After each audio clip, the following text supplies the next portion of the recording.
Everyone and welcome back to this channel. मैं हूं आस्था दुबे, आप देख रहे हैं ट्रेड व्लॉग। और चलिए बिना किसी देरी से आज की बिजनेस और स्टार्टअप न्यूज शुरू करते हैं।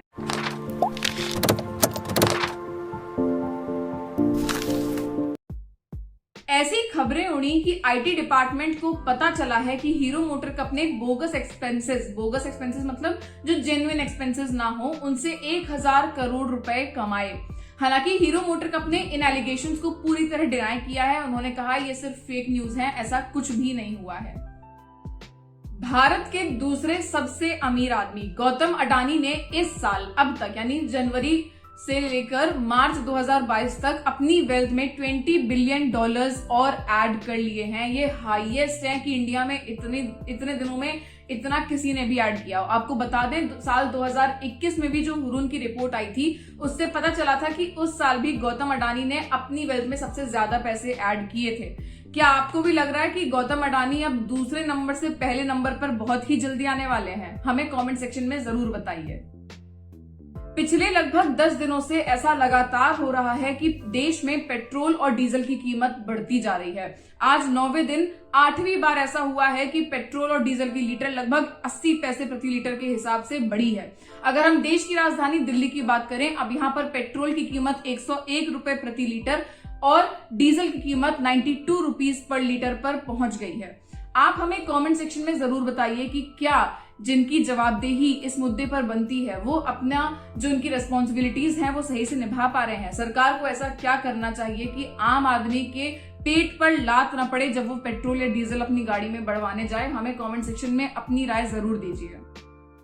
दिसंबर 2021 में वर्ल्ड इनइक्वालिटी रिपोर्ट आई थी जिसने बताया था कि कैसे भारत की जो टॉप 10% पॉपुलेशन है उसके पास नेशनल इनकम का 56% शेयर है। इन टॉप 10% में से भी जो टॉप 1% पर आते हैं इनके पास पूरे देश की इकोनॉमी का मोर देन 1/5% है। ये रिपोर्ट आई थी जब, तो इससे पता चला था कि कैसे भारत में अमीर और गरीब के बीच की जो खाई है वो बहुत बड़ी है और वो बढ़ती ही जा रही है, क्योंकि जो बिलो 50% लोग हैं उनकी इनकम 13% डिक्लाइन हो गई थी।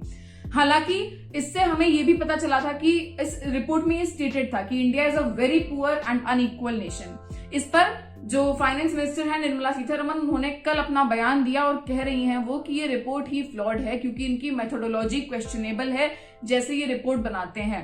अब सोचने की बात ये है कि ये जो Paris based world inequality lab है जो ये रिपोर्ट निकाल रही है, इनकी एक ना एक तो मतलब इनकी कुछ ना कुछ तो जवाबदेही बनती ही है। तो ये ऐसे गलत रिपोर्ट तो नहीं निकालेंगे। अगर गलत निकालेंगे भी तो कितनी गलत होगी ये? क्या ये झूठ है कि भारत में आधी से ज्यादा जनता आज भी गरीब है और जो ज्यादा बड़े लोग हैं, जो टॉप 10% उनमें से भी टॉप 1% वो बहुत ज्यादा अमीर हैं? तो सरकार को रिपोर्ट सही गलत बतानी चाहिए या फिर सरकार को ये सोचना चाहिए कि ये खाई जो है, ये तो डिनाई कर ही नहीं सकते ना कि खाई है ही नहीं, तो जो ये खाई है ये कैसे भरी जाएगी? आप हमें कमेंट सेक्शन में अपनी राय जरूर दीजिए।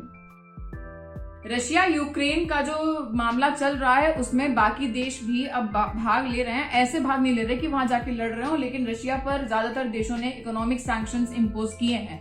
इन देशों की गिनती में एक और नंबर बढ़ गया है जब जापान ने ये कहा कि 5 अप्रैल से वो रशिया में कोई भी लग्जरी गाड़ी एक्सपोर्ट नहीं करेंगे। इसी के साथ साथ ज्वेलरी, कॉस्मेटिक्स, परफ्यूम्स, कुछ भी जो लग्जरी चीज होगी वो जापान रशिया में एक्सपोर्ट नहीं करेगा।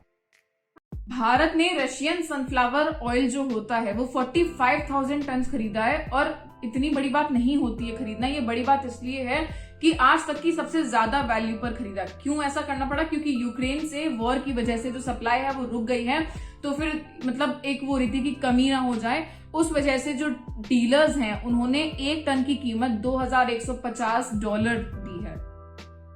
टेस्ला ने एक दिन में $84 बिलियन अपनी मार्केट वैल्यू में ऐड किए हैं। अगर आप सोच रहे हैं कि कितना बड़ा नंबर है, इस बात का ऐसे अंदाजा लगाइए कि जो फोर्ड कंपनी है उनकी पूरी मार्केट कैपिटलाइजेशन से भी ज्यादा बड़ा ये नंबर है, $84 बिलियन। ये क्यों ऐड हुए? क्योंकि मंडे को इलेक्ट्रिक कार मेकर टेस्ला ने कहा कि वो अपने स्टॉक को दोबारा स्प्लिट करने की बात सोच रहे हैं। ऐसा जब उन्होंने पिछले साल अगस्त में कहा था तब भी इनके शेयर 743% तक बढ़ गए थे और ऐसा ही इस बार भी हुआ। Current market capitalization of Tesla is $1.13 trillion. सरकार की जो क्वार्टर ऑन क्वार्टर लाइबिलिटीज हैं वो क्वार्टर 3 में 2.15% बढ़ी है, यानी कि क्वार्टर 2 में जो लाइबिलिटीज थी उनकी वैल्यू थी 125.71 लाख करोड़, अब हो गई है 128.7 लाख करोड़। SMEs यानी कि स्मॉल एंड मीडियम एंटरप्राइजेज ने फाइनेंशियल ईयर 2022 में 932 करोड़ रेज किए हैं वाया IPOs। अगर आपको अंदाजा ना हो ये कितनी अच्छी बात है, मैं आपको ये कंपेरेबल आपके सामने रख रही हूँ कि फाइनेंशियल ईयर 2021 में जितना इन्होंने रेज किया था, इस साल उसका 3.18 टाइम्स ज्यादा रेज किया है। यानी कि startup culture, small business culture India में ग्रो कर रहा है और ये बहुत ही अच्छी बात है।